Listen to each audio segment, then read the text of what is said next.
40절부터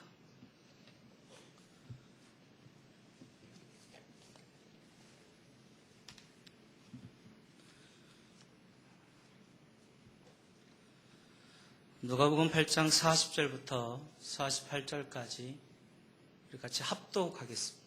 40절입니다. 예수께서 돌아오심에 무리가 환영하니 이는 다 기다렸음이로라. 이에 회당장인 야이로라 하는 사람이 와서 예수의 발 아래 엎드려 자기 집에 오시기를 간구하니 이는 자기에게 12살 된 외딸이 있어 죽어감이로라. 예수께서 가실 때 무리가 밀려들더라. 이에 12회를 혈루증으로 알린 중에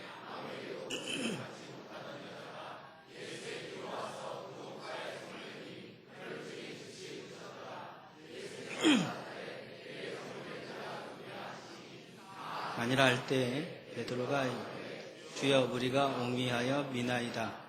예수께서 가라사대 내게 손을 댄 자가 있도다.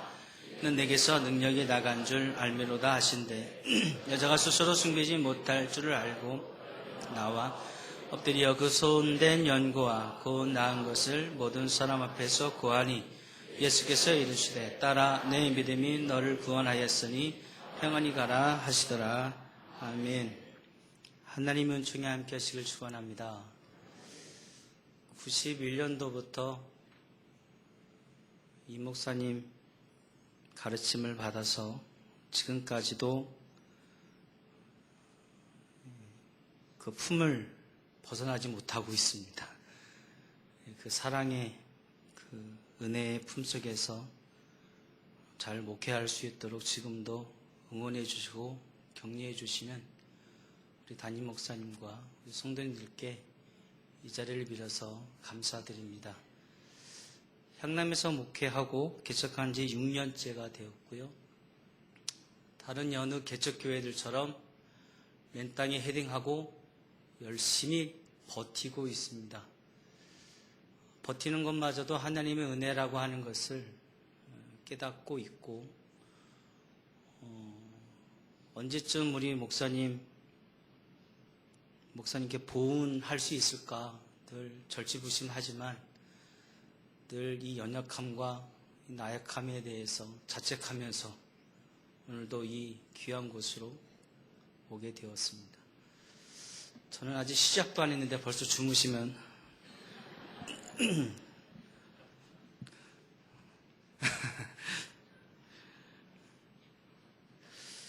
지난번 5년 전에 와서 그때 당시 막 개척을 한 따끈따끈한 그 개척교회 목사가 와서 설교를 했었던 기억이 납니다.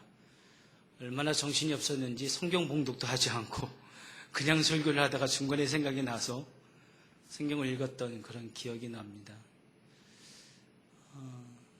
은혜를 끼치러 온 것이 아니고 은혜를 받으러 온 것 같습니다. 청년 당시에 물론 열심히 신앙생활 했고 뜨겁게 찬양하면서 그 열정을 잃지 않아서 목회자가 되었지만 개척교회의 한계 때문에 뜨거운 찬양도 또 하나님 앞에서 열정을 가지고 신앙생활을 한다는 게 목사인데도 참 힘든 그런 제가 오늘 몇십 년 전에 제 모습을 보는 듯한 우리 교육자님들 또 성도님들 또 청년들을 보면서 제가 이미 은혜를 받고 벌써 목이 쉬어버렸습니다. 기도를 평소에 많이 해서 쉰 게 아니고 오늘 제가 여기 와서 쉰 겁니다. 아무쪼록 오늘 말씀을 통해서 저나 여러분이 피차간의 은혜가 충만한 시간이 되었으면 좋겠습니다. 오늘 말씀 잘 하시는 말씀이죠. 이미 말씀으로는 담임 목사님께 산의 진미수성처럼 많이 드셨을 것이고 저는 끼케야 주간 그릇 가져왔는데 갑자기 외식을 시키신다고 그래가지고 깜짝 놀랐습니다. 올라오기 전엔 저렇게 말씀 안 하셨는데 갑자기 왕부담이 와가지고 오늘 말씀 잘 하시는 말씀 가운데 절망과 한숨 속에서 살아가는 두 사람이 예수님을 만나게 되는 아니 어쩌면 예수님께서 그 두 사람을 찾아오는 그 내용이 기록되어져 있습니다. 한 사람은 성공한 인생을 살았지만 죽어가고 있는 가족을, 사랑하는 외동딸을 살려낼 수 없는 회당장이라고 하는 좀 존경받는 위치에 있었던 사람이고요. 또 한 사람은 여인으로서는 참 부끄럽고 치명적이라고 할 수 있는 혈루증이라고 할 몹쓸병에 걸려있는 환자가 나옵니다. 이미 내용은 대충 파악하고 계실 거라고 생각이 들어서 배경은 설명 말씀드리지 않겠지만, 오늘 주님께서는 12살 된 외동딸이 죽어가고 있다고 하는 그 회당장의 집으로 가게 되어지는 그 내용이 소개되고 있습니다. 40절부터 42절을 읽어주시기 바랍니다. 예수께서 돌아오심에 무리가 환영하니 이는 다 기다렸음이라라. 이에 회당장인 야이로라 하는 사람이 와서 예수의 발 아래 엎드려 자기 집에 오시기를 간구하니, 이는 자기에게 12살 된 딸이 있어 죽어감이라라. 예수께서 가실 때에 무리가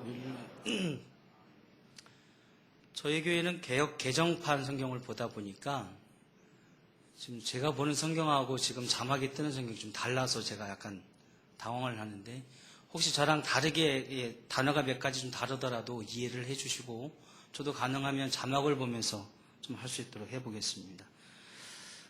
오늘 말씀에 보시면 주님께서 갈릴리 맞은편에 있는 거라사 지방에 기억나시죠? 군대 귀신 걸렸던 사람을 고쳐주시고서 다시 돌아오는 장면입니다. 돌아오시는데 사람들이 많이 기다렸다고 표현하고 있습니다. 거라사 지방으로 가신 것도 일부러 가신 거였습니다. 그 귀신 들린 사람을 고쳐주시려고, 구원해 주시려고 일부러 가신 거고, 지금 거라사 지방에 계시다가 또 이 갈릴리 지방으로 돌아오시는 이 발걸음도 일부러 오시는 겁니다. 그 일부러 오시는 발걸음 가운데 서두에 말씀드렸던 회당장이라고 하는 사람과 혈루증에 걸렸던 그 여인이 연결되어져 있는 것입니다. 많은 사람들이 저마다 사정이 있어서 예수님을 기다렸겠습니다만 좀 다른 느낌을 가지고 있는, 우리가 보기에도 좀 다른, 저는 이 다른 느낌을 절박함이라고 표현하고 싶습니다. 절박한 마음을 가지고 예수님을 기다리는 사람들이 있었다는 것입니다. 오늘 많은 사람들이 신앙생활을 하지만 절박한 심정으로 신앙생활을 하는 사람이 많지 않습니다. 저는 몰랐는데 제가 개척하고 얼마 지나지 않아서 한 여자분이 저를 찾아왔습니다. 그 여자분은 우리 교회 성도는 아닌데 다른 교회 성도님이신데 새벽 기도를 우리 교회로 나오시는, 가까운 아파트 단지에 있는 교회니까 찾아와 주시는 그런 분이셨는데, 한 번은 찾아오셔서 간증 비슷한 이야기를 하시는 겁니다. 무슨 얘기를 하시냐면, 목사님, 제가 사실은 언제 죽으려고 한 날이었는데 그날 새벽에 마지막으로 예전에 다녔던 교회 생각이 나서 새벽에 불이 켜져 있어서 교회 갔다가 목사님 말씀을 듣고 죽으려고 하는 마음을 제가 바꿨습니다. 그런 이야기를 하는, 근데 그 여자분의 그 심정과 그분의 간증 비슷한 이야기를 듣고 있는 그 분의 표정이 절박감이 정말 그렇게 묻어나 있더라고요. 그러니까 새벽 기도를 와서 같이 다 기도를 하는데 기억이 나요. 그분은 유독 절박한 그런 아우라가 있었어요. 이 자리에 우리가 여럿이 앉아 계시지만 분명히 여러분 중에는 정말 절박한 심정 가지고 이 자리에 와 계신 분도 있을 거라고 생각이 듭니다. 예수님을 믿어도 그냥 형식적이고 습관적으로 믿는 분들이 있고 정말 절박한 심정으로 교회를 다니는 분들도 있을 거라는 것입니다. 중요한 것은 많은 사람들이 있었지만 주님께서는 그 절박한 사람들 때문에 굳이 오셨다는 것입니다. 오늘 이 자리에 계신 우리 성령께서 절박한 마음으로 앉아 계신 여러분 한 사람 한 사람을 아실 것입니다. 주님께서 만져주시는 은혜가 있기를 축원합니다. 그 절박한 사람의 이름이 나오죠. 회당장이라고 하는 참 귀한 직분을 갖고 있는 사람, 그 사람 이름이 무엇입니까? 야이로라고 하는 분이십니다. 그 직분이 말해주듯이 저명한 인사였습니다. 근데 그분이요, 주님께 나와서 요청을 합니다. 무슨 요청이냐면 자신의 집으로 가자는 겁니다. 자신의 집으로 모셔가고 싶다는 것입니다. 근데 그것을 부탁하는 회당장의 자세가 여느 회당장들과 같지 않았습니다. 당시 회당장은 굉장히 나이가 좀 있고, 그 원로들 중에서, 장로들 중에서 이제 뽑아서 회당장의 직분을 맡겼었거든요. 근데 그러한 회당장이 지금 어떤 제서로 자신의 집으로 예수님을 모셔가고 싶다라고 하면서 모양새를 지금 보이고 있냐면 예수님의 발 아래 엎드렸다고 그랬습니다. 그냥 정중하게 요청을 한 그런 수준이 아니고 엎드렸습니다. 이 문화는 이건 하인이 하는 자세입니다. 주인에게 하인이 굉장히 자기 자신을 낮출 대로 낮추는 그런 자세입니다. 저는 이것이 주님을 만나는 사람의 자세라고 생각합니다. 주님께 기도하는 자세라고 생각합니다. 신앙생활 하는 사람들의 자세는 이렇게 해야 된다고 생각을 한다는 것입니다. 개척을 하고 나서 얼마 지나지 않아서 중보기도 사역을 하고 싶었습니다. 그때 당시 20명도 모이지 않는 교회였지만 중보기도 사역을 하고 싶어서 성도들에게 중보기도 카드를 나눠드리고 중보기도 팀을 뽑아가지고 한 서너 분? 한 세네 분이었던 것 같아요. 서너 분 정도 시간 되시는 분들을 부탁해서 간단하게 이제 개척교회니까 어떻게 중보기도 학교를 할 수는 없었고 중보기도의 취지와 중보기도의 방법 같은 것들을 설명해 드리고 성도들이 중보기도 카드를 내주시면 그것을 위해서 기도를 부탁하는 그러한 방법으로 우리 교회 중보기도 사역은 이렇게 시작해보겠다라고 하는 나름대로의 보관을 가지고서 중보기도 카드를 성도들한테 나눠드리고 받았습니다.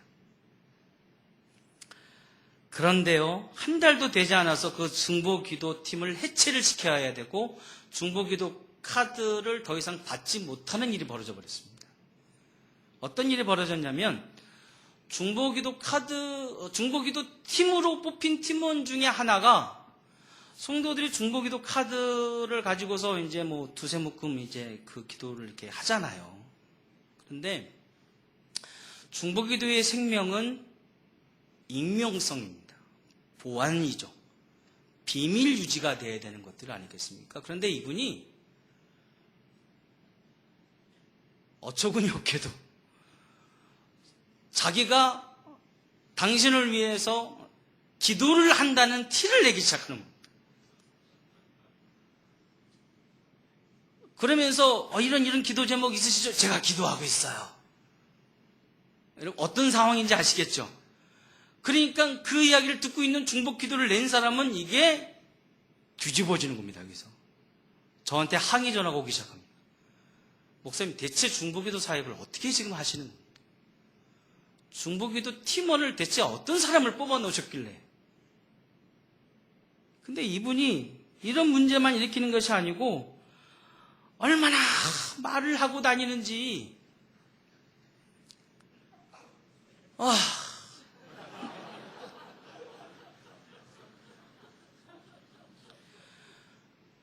아름다운 교회처럼 그냥 이렇게 큰 교회는 그런 조그만 일 가지고서는 교회가 이렇게 요동치진 않죠. 그렇지 않습니까? 같은 풍랑이라도 큰 배들은 괜찮지만 작은 배들은 그 풍랑이 뒤집어질 수도 있거든요. 작은 교회, 개척교회에 그런 일이 벌어지니까 큰 교회에서는 아무렇지 않게 넘어갈 수 있는 문제가 아무렇지 않지가 않은 거예요. 그때부터 이 심각한 일들이 벌어지는데 중보기도 카드가 안 들어오더라고요. 그러면서 중보기도 카드 낸 사람들이 자기 걸 달라고 하는 거예요. 중보기도 팀이 해체가 돼버렸습니다. 지금까지 중보기도 팀을 하지 못해요. 제가 무슨 말씀 드리고 싶은지 아시겠습니까? 기도를 한다는 것은 자랑할 만한 것이 아닌데 기도를 한다는 사람들이 낮아져야 되는데 사실 기도는 하면 할수록 겸손해지고 낮아지고 회당장처럼 엎드려지게 돼 있거든요. 제대로 하는 기도라면. 그런데 기도를 어설프게 하는 사람들이 기도를 한다고 하니까 이게 올라가는 거예요. 목에 깁스를 해요. 어깨 힘들어갑니다. 내가 기도한다 이거예요. 새벽 기도를 한다 이거. 내가 철야를 한다 이겁니다. 내가 금식 기도를 한다는 거예요. 이분 이야기가 나왔으니까 하나 더 얘기해야 되겠다. 이분이 철야를 이제 한다는 거예요. 철야를. 근데 이분이 철야를 한다는 것을 같은 인물입니다. 철야를 한다고 하는데 저한테 연락이 왔어요. 목사님 제가 철야를 합니다. 여러분 개척교회에 철야를 하는 성도가 생겼다는 게 얼마나 감사하겠습니까? 그래서 한 11시쯤에 피자 스쿨 문 닫기 전에 피자 한 판하고 콜라 사들고 피자를 좋아하시는 분이거든. 사고 갔어요. 교회로. 근데 없어. 철회를 한다고 저한테도 연락이 왔고 우리 사모님한테도 연락이 왔고 다른 사람들한테 문자를 했대요. 나중에 알고 봤더니. 그러니까 소문을 낸 거예요. 내가 철회하러 왔어요. 그러면서 소문을 내는 거죠. 근데 피자 한 판 들고 우리 사모님하고 같이 갔어요. 이게 작은 교회는 그거 귀한 거거든요. 고마운 거거든요. 얼마나 감사합니까? 그래서 격려도 해줄 겸 또 여자분이니까 사모님 같이 금식 철회 같이 해라. 그러면서 그럴 양으로 이제 갑니다. 교회로 갔습니다. 사람이 없어요. 전화를 했어요. 제가 집사님 어디 계세요? 그랬더니 저 교회에 있는데요. 그러는 거예요. 거짓말을 해. 거짓말을. 내가 지금 교회에 있는데 무슨 말씀이세요? 교회 아무도 없는데? 그랬더니 한참 뜸을 들이더니 너무 추워서요. 집에 왔어요. 그러는 거예요. 철회를 할 마음은 없고 사람들한테 내가 철야하는 사람이야 라고 하는 그걸 자랑하고 싶은 거예요. 그것을 목사한테도 했고 목사가 피자 들고 사올 줄은 몰랐던 거지. 사람들은 제가 그 얘기를 안 했으니까 다 그 사람 그날 철야한 줄 알아요. 그날 새벽도 안 나왔거든. 철야하다가 힘들어서 갔나 보다. 3, 4시쯤에 갔나 보다. 이런 거죠. 분위기가. 제가 그때부터 목회를 하면서 가장 위험한 사람에 대한 리스트를 뽑았습니다. 철야를 하는 사람, 금식을 하는 사람, 새벽기도 하는 사람. 굉장히 위험한 사람들이구나. 중보기도 팀을 하겠다는 사람. 이게 상처가 되어버렸습니다. 이게 트라우마가 생기더라고요. 그래서 갑자기 안 나오던 성도가 새벽기도 나오면 걱정부터 되는 거예요. 걱정부터 됩니다. 그래서 교회가 작다 보니까 이런 것들이 문제가 돼요. 문제가 됩니다.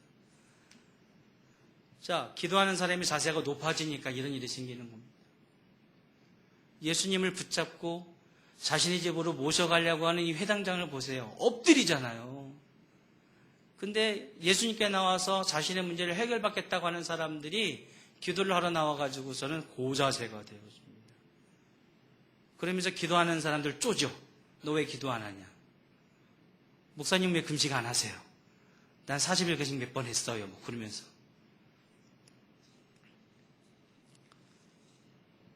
꼭 기억하십시오. 기도하는 사람, 정말 기도하는 사람은 낮아집니다.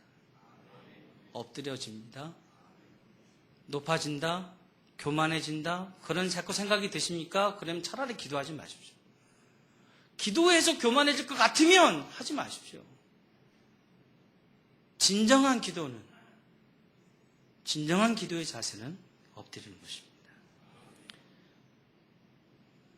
근데 그 회당장의 겸손한 자세 때문이었는지 그 중심을 읽으셨는지 주님께서 그 집으로 가시겠다는 겁니다. 주님을 자신의 집으로 모시게 되는 영광은 바로 그 겸손한 자세 때문이었다는 것입니다. 많은 신자들이 우리 집에 주님께서 호주가 되어주시고 우리 가정의 주인 되어 주시기를 기도합니다. 그렇게 원합니다. 그런데 그 주님을 모셔가겠다고 하는 그 사람들의 중심은 어떠하냐는 것입니다. 혹시 너무 고자세가 되어 있지 않으십니까? 내가 회당장이야. 당신도 나를 알아줘야지. 내가 이쯤 했으면 알아줘야 되는 거 아니야? 라고 할 수 있습니다만 그 회당장이라고 하는 직위에 있는 사람이 납작 엎드리고 있습니다. 여러분, 오늘 여러분을 엎드리지 못하게 하는 여러분의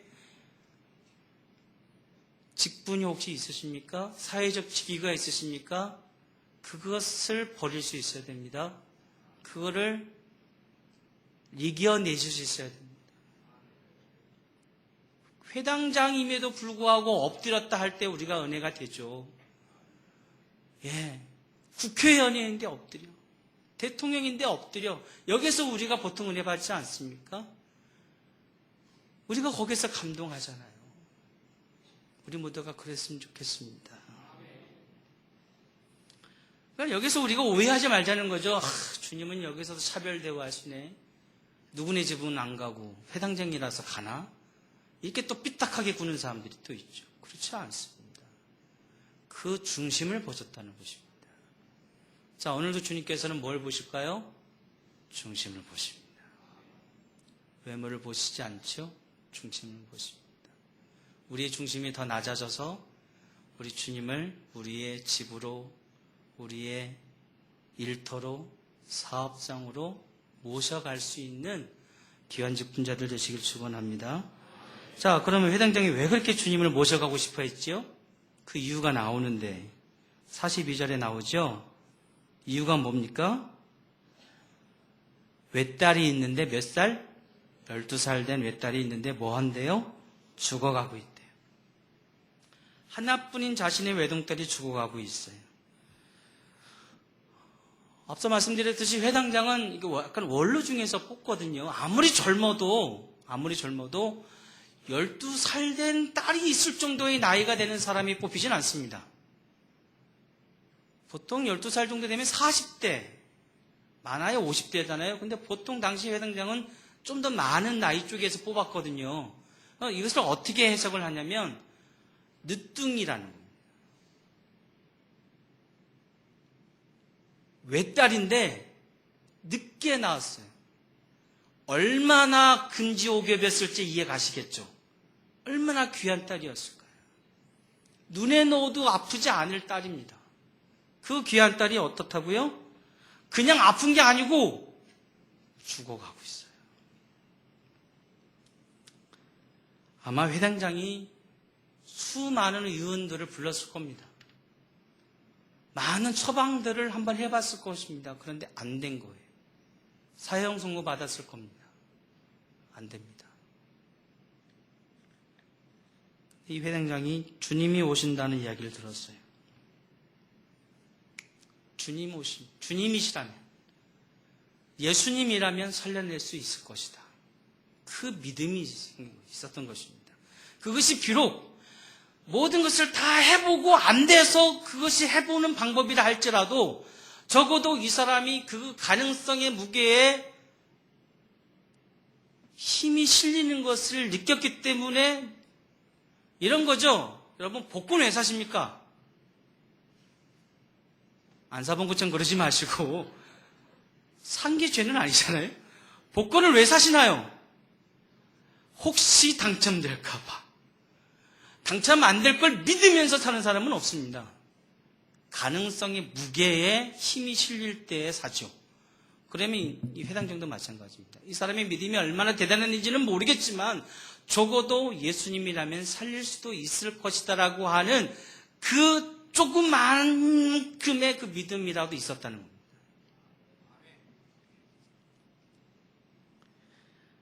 그것이 회당장으로 하여금 주님의 발 앞에 엎드리게 만들었다는 거죠. 그리고 자신의 집으로 모시게 되는 원인이 되었다는 것입니다. 저는 이 말씀을 묵상하다가 그런 생각이 들었습니다. 각 가정마다 이런 사람 한둘은 다 있는 것 같다. 정말 사랑스럽고 소중한 가족이지만 이 회당장의 외동딸처럼 지금 죽어가고 있는 가족들이 있더라는 겁니다. 신자들의 가정을 보니까요. 믿지 않는 식구들이 있어요. 영적으로 지금 죽어가고 있어요. 그렇게 죽으면 지옥의 따뜻한 아랫목으로 직행하게 되겠죠. 근데 그 가정에 있는 회당장들은 주님을 가정으로 모실 생각이 전혀 없어 보이더라는 겁니다. 오늘 이 시대에 각 가정의 회당장들이 자신의 죽어가는 사랑하는 가족을 위해서 주님의 발 앞에 엎드릴 마음이 없어요. 안 엎드립니다.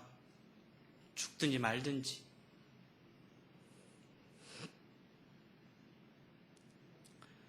이 시대의 가정의 문제가 참 많이 있지만 저는 그 가정의 문제의 원인 중에 하나가 죽어가고 있고 죽은 시체 같은 인생들을 내버려 두기 때문이라고 생각합니다. 가정에 시체 썩는 냄새가 나야 되는데 그 냄새를 다 맡지 못하고 있는 거예요. 사람이 죽어가는데 그냥 방치해 두고 있는 것입니다. 그 가정에 주님이 계시겠습니까? 그 가정에 주님이 필요한데 주님을 모시고 갈 생각이 없어요. 말로는 주님이 우리 가정의 주인이라고 말은 하는데 찾을 마음이 없어요. 저희 동네에 흥미로운 차량이 하나 돌아다닙니다.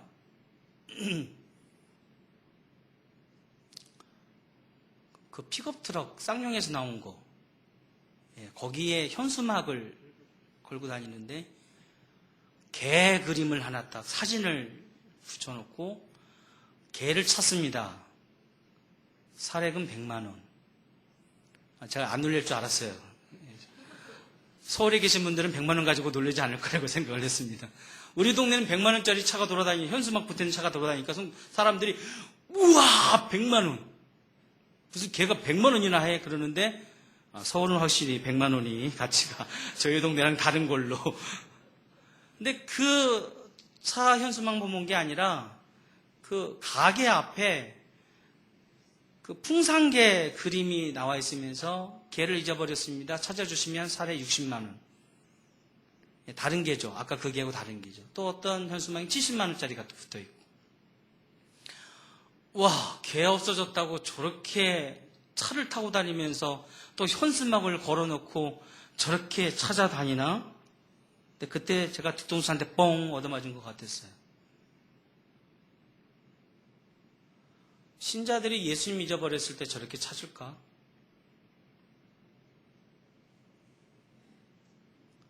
우리 가정에 있는 누가 예수님을 잃어버려서 좀 저렇게 방황하고 있는, 그런 인생을 살고 있는 그 아들을 위해서 100만 원을 헌금하면서 주님 찾아주십시오. 이렇게 할 수 있는 사람이 있을까? 물론 약간 억지가 좀 들어가 있긴 합니다만 그럴 수 있을까라는 그 질문 앞에서 제가 자신이 없더라고요. 저나 우리 신자들의 모습이 그래 보이지 않았습니다. 지금은 이사를 가셨는데 권사님 한 분이, 연세 드신 권사님 한 분이 강아지를 키웠어요. 강아지를 키우시다가 그 강아지를 잃어버리셨는데, 와, 그 70 넘으신 권사님이시니까 얼마나 신앙이 돈독하시겠어요. 이분이 실성을 하셨습니다. 강아지를 잃어버렸는데 실성을 하셨어요. 그러니까 미쳐버리셨어요, 이분이.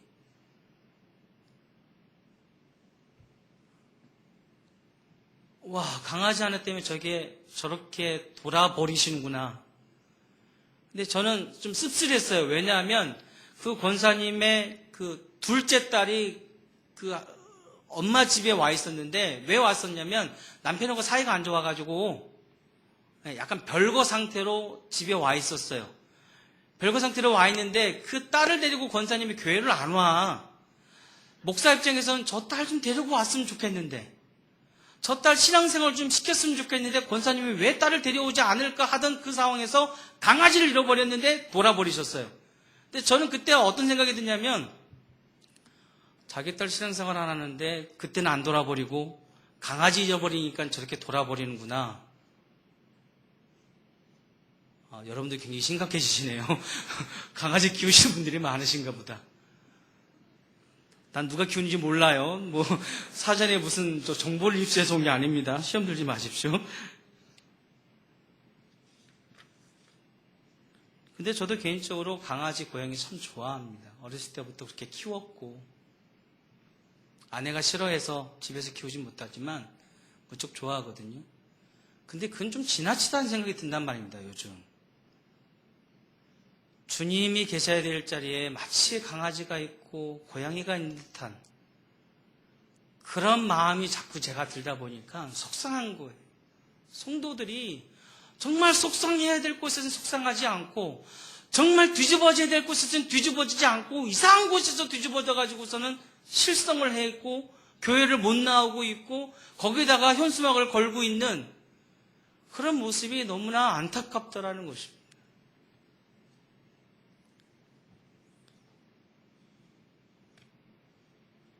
살다 보면 강아지 잃어버릴 수 있죠. 돈도 잃어버릴 수 있죠. 사람도 잃을 때가 있잖아요. 그래도 주님은 잃어버리지 말아야죠. 네. 뻔한 말씀 드리는 겁니다만, 뻔한 이야기 속에 또 진리가 또 들어가 있잖아요. 다시 한번 다른 건 다 잃어버려도 주님만을 잃지 않고 사시길 바랍니다. 흘렀다. 8시까지 끝내기로 했는데 43절부터 44절 얼른 보십시다. 이에 12회를 올려주셔야 돼요. 시작. 이에 12회를 혈루증으로 앓는 중에 아무에게도 고침을 받지 못하던 여자가 예수의 뒤로 와서 그 옷가에 손을 대니 혈루증이 즉시 그쳤더라. 예수님의 옷자락을 만졌던 사람이 있습니다. 혈루증을 앓는 여인이라고 나와 있는데요. 몇 년 동안 앓았다고 그러죠? 저는 이 말씀 보는데 흥미로웠습니다. 12년 동안 혈루증을 앓았답니다. 12년 어디서 많이 듣지 않았습니까? 아까 회당장의 딸이 몇 살? 12살입니다. 같은 12년인데 내용은 전혀 다른 12년입니다. 회당장에게 있어서 12년은 굉장히 행복했던 12년입니다. 그 딸 때문에, 너무너무 사랑스러운 딸 때문에 행복했던 12년. 그 행복했던 12년을 살았던 회당장이 그 행복을 빼앗기게 되어지자 그 빼앗기게 된 행복 때문에 주님을 찾아왔습니다. 혈루증을 앓는 여인에게 있어 12년은 너무나 불행하고 너무나 슬프고 힘들었던 기간이었습니다. 12년 전부터 앓기 시작한 그 병 때문에 이 여인의 삶은 완전히 무너져 버렸습니다. 행복 끝, 불행 시작. 그 불행을 이제는 떨쳐버리고자 소망을 가지고 주님을 찾아왔다는 것입니다. 12년을 행복하게 살아온 사람이나 12년을 불행하게 살아온 사람이나 모두가 다 예수님이 필요한 인생이라는 이야기입니다. 여러분 어떠셨습니까? 12년 동안 행복하셨습니까? 아니면 힘드셨습니까? 그 인생이 어떠했는지는 저는 모르겠으나 중요한 것은 우리 모두가 다 예수님이 필요한 인생들이라는 것입니다. 따라합시다. 이 세상에 예수님이 필요 없는 사람 하나도 없다. 맞지요? 다 필요로 하는 겁니다. 행복하게 살아왔던 사람이나 불행했던 사람이나 예수님이 필요한 것은 다 한 가지더라는 것입니다. 다만 그 필요성을 알지 못하고 있는 사람은 많을 수 있습니다. 예수님이 필요하다는 것, 예수님이 내 인생 가운데 가장 중요한 분이라는 것을 알지 못하는 사람들이 많을 수는 있습니다만 모든 인생들에게 예수님은 반드시 필요한 사람이라고 하는 것은 진리인 것입니다. 오늘 이 자리에 계신 저와 여러분도 주님의 은혜가, 주님의 사랑이, 주님의 축복이 필요해서 나온 사람들입니다. 만약에 이것이 필요 없다고 생각한 사람들은 이 자리에 와 있을 이유가 없지요. 텔레비전에서 얼마나 재밌는 걸 하는데 이 시간에 가족들과 함께 좋은 시간을 가질 수 있죠. 이 시간에 말입니다. 근데 우리가 왜 이 자리에 와 있냐고요. 주님이 필요하다고 생각하고 있는 겁니다. 저는 주님이 필요합니다. 저는 주님의 은혜가 필요합니다. 주님의 사랑이 필요합니다. 이것이 고백되어진 사람이 이 자리에 와 있다는 것입니다. 물론 좋아하는 사람 때문에 억지로 와 있는 사람도 있을지 모르겠습니다. 연애하는 청년들에게 자주 나타나는 현상입니다만, 그럼에도 불구하고 우리 모두가 다 예수님이 필요하다는 것입니다. 혈루증 이야기가 나왔습니다. 참 심각한 병이죠. 자궁출혈입니다. 여러분 여자분들은 이 심각성을 아마 알 겁니다. 12년 동안 하루도 빠짐없이 하혈을 하는 겁니다. 얼마나 고통스러웠을까요? 얼마나 괴로웠을까요? 다른 복음서에 보면 이 병을 고치려고 의원들을 찾아다녔다고 그랬습니다. 여러분, 당시의 의원들은 대부분 남자입니다. 남자들에게 자신의 몸을 맡겨야 되는 거예요. 그 수치스러움, 그 부끄러움, 이걸 어떻게 말을 하겠습니까? 그런데도 불구하고 못 고친다는 거예요. 안 된다는 겁니다. 여러분, 그때 마음이 어떨까요? 무너질 겁니다. 유대인들이죠. 이들에게 있어서 율주병을 앓고 있는 사람은 공동체에서 떨어져서 격리되어 살아야 됩니다. 사랑하는 가족들과 같이 살 수가 없어요. 나를 보호해주고 나를 간호해주고 나에게 힘이 되어주고 응원을 해줄 사람이 옆에 있어도 이게 버틸까 말까 하는데 그 사람들과 격리되어 살아야 됩니다. 슬프고 괴롭고 이게 왜 나에게 이런 병이 생겼을까 억울하기도 하고 우울증이 분노로 인해서 생긴다고 그러죠. 우울증이 아마 있었을 겁니다. 죽고 싶었을 것입니다. 저도 부끄러운 얘기지만 목회가 너무 안 돼가고 속상할 일들이 많이 생겨가지고 집이 16층이거든요. 16층에서 뛰어? 정말 뛰고 싶은 거예요. 막 순간적으로 충동이 이걸 뛰면 내가 이 고통에서 좀 해결될 것 같아. 막 그런 생각이 드는 겁니다. 죄송한 목사도 그런 생각이 들 때가 있어요. 근데 하나님께서 안 되겠다 싶으셨는지 얼마 전에 저를 2층으로 옮겨버리셨습니다. 저는 그냥 놔뒀다가 큰일 날 것 같다 생각이 드셨는지 2층에선 뛰어도 안 죽을 것 같다 생각했어요. 지난달에 옮겨졌습니다.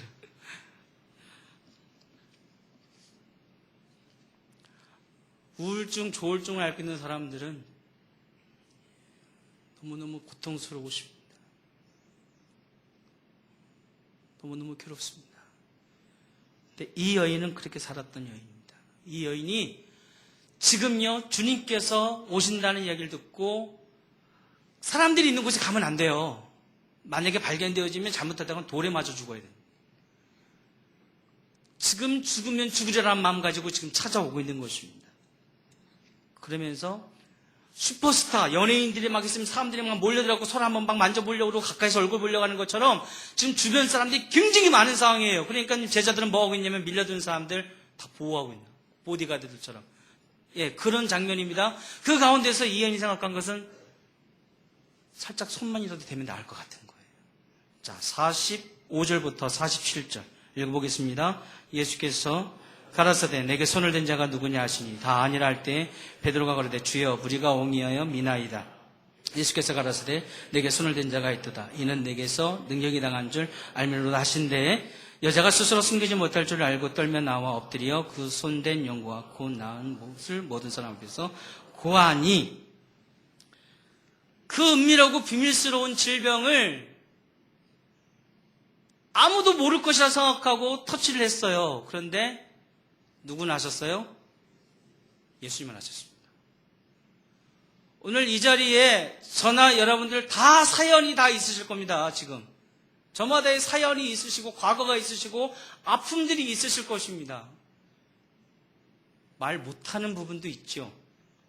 내 아내에게 내 남편에게도 주다 말할 수 없는 그런 은밀하고 부끄럽고 창피하고 숨겨야 되는 그런 아픔들이 저마다 다 있습니다.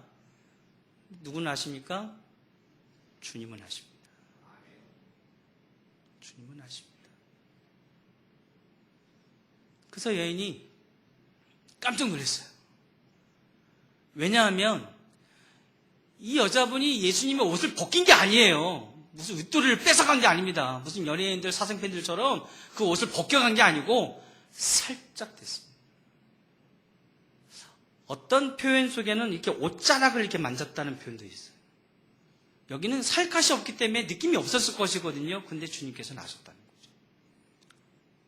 여러분, 우리 주님은요, 우리의 한숨의 의미를 아십니다. 우리의 눈물의 의미를 아십니다. 우리의 신음의 의미를 아십니다. 그 주님께 이 여인이 왔던 것입니다. 정말 잘했죠. 정말 잘했습니다. 그런데요, 이 여인에게서 참 특별한 은혜가 있습니다. 47절을 보시면 주님께 발각이 되었다고 생각이 되어졌을 때 이 여인의 행동을 보십시오. 어떻게 하고 있습니까? 엎드리고 있어요. 엎드리고 있어요. 자, 아까도 누가 엎드렸었는데요?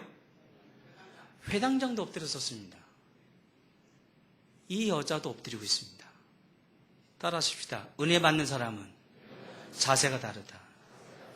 그러니까 나중에 우리 본문 밖에 있는 이야기지만 나중에 보면 회당장의 딸이 죽었다가 살아나잖아요.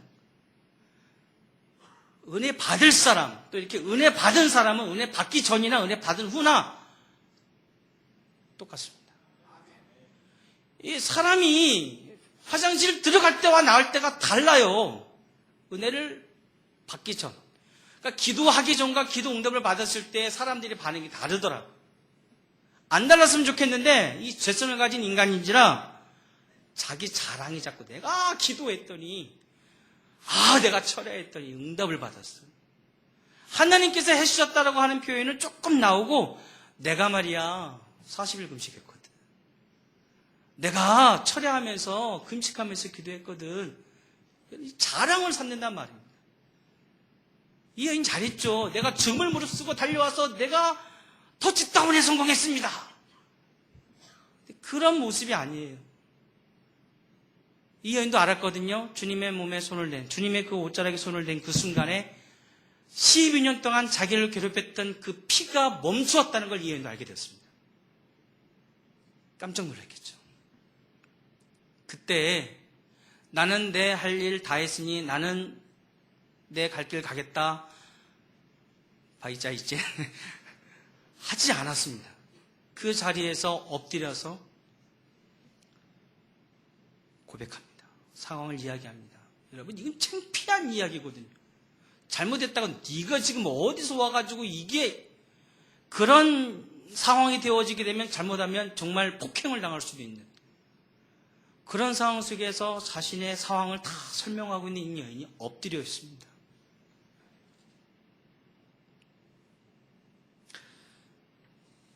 엎드릴 수 있어야 됩니다. 진심으로요. 그냥 누군가에게 보여주기 위한 것이 아니라 정말 진심으로 주님 앞에서 엎드릴 수 있었으면 좋겠습니다. 겸손이죠, 겸손. 귀에 못이 박히도록 신자는 겸손해야 된다는 말은 들었지만 삶 속에서 겸손해지기가 얼마나 어려운지는 우리가 잘 압니다. 그런 여인에게 주님께서 놀라운 말씀을 하십니다. 48절 읽어 주십시오. 이르시되 딸아 내 믿음이 너를 구원하였으니 평안히 가라 하시더라. 여러분에게 이 축복이 함께 하시길 축원합니다. 믿음이 수준이 있다는 이야기입니다. 믿음 중에 구원받을 만한 믿음이 있다는 거죠. 근데 이 여인이 뭘 했다고 구원받을 만한 믿음이냐? 그 터치한 것 때문에? 아니요. 모든 상황 속에서 주님은 항상 중심을 보십니다. 그 중심 가운데 내가 죽으면 죽으리라. 내가 돌에 맞으면 돌에 맞을 것이다. 충분히 이 터치는 가치 있는 터치라고 생각했습니다. 나을 수 있다고 믿었습니다. 믿었으니까 여기까지 왔죠. 그 아우성 속에서 손을 댔겠죠. 그 믿음을 보시면서 칭찬하셨습니다. 우리도 칭찬받았으면 좋겠습니다. 오늘 제목이 믿음의 수준입니다. 믿음도 수준이 있더라고요. 제가 목회를 하면서 보니까 평신도 때는 몰랐습니다. 목회를 하면서 보니까 저분이 권사님이다 장로님이다가 중요한 게 아니에요. 평신도다 이런 건 전혀 상관이 없어요. 믿음의 수준이 다 있어요. 분명히 있습니다. 근데 믿음의 최고 수준이 있어요. 구원받을 만한 믿음. 저와 여러분에게 이 믿음이 있기를 바랍니다. 자, 이 믿음을 가진 사람에게 주님께서 뭐라고 말씀하십니까? 평안히 가라고 하십니다. 따라합시다. 평안히 가라. 에이레네, 샬롬. 샬롬의 축복입니다. 평안의 축복이죠. 우리가 삶 속에서 평안해지길 바랍니다. 그렇죠? 평안하기를 원한다고요. 그것이 행복이라고 생각합니다. 급한 일이 생기지 않았으면 좋겠다. 어려운 일이 생기지 않았으면 좋겠다. 우리가 다 그렇게 생각하잖아요. 그게 평안이잖아요. 그냥 유유자적하게 살았으면 좋겠다. 그냥 한적하게 살았으면 좋겠다. 그래서 삼시세끼 정선편, 어촌편 우리가 열광하잖아요. 부럽잖아요. 저렇게 살아봤으면 좋겠다. 아무 걱정하지 않고 저것들은 저렇게 하면서 돈 벌고 참 좋겠다. 우리는 그런 생각을 했어요. 우리의 로망이지 않습니까? 근데 그 평안의 축복이 어디서 오느냐? 신자들에게 믿음의 수준에 따라서 달라진다는 거죠. 왜 우리가 평안이 없을까요? 믿음이 연약해서, 믿음이 작아서, 그 조금만 풍랑 앞에서 요동을 치는 겁니다. 요동을 칩니다. 믿음이 크면 그 풍랑 앞에서 흔들리지 않을 텐데, 뒤집어지지 않을 텐데, 믿음이 작다 보니 조금만 풍랑에도 뒤집어져가지고 살려달라고 아우성을 치는 것입니다.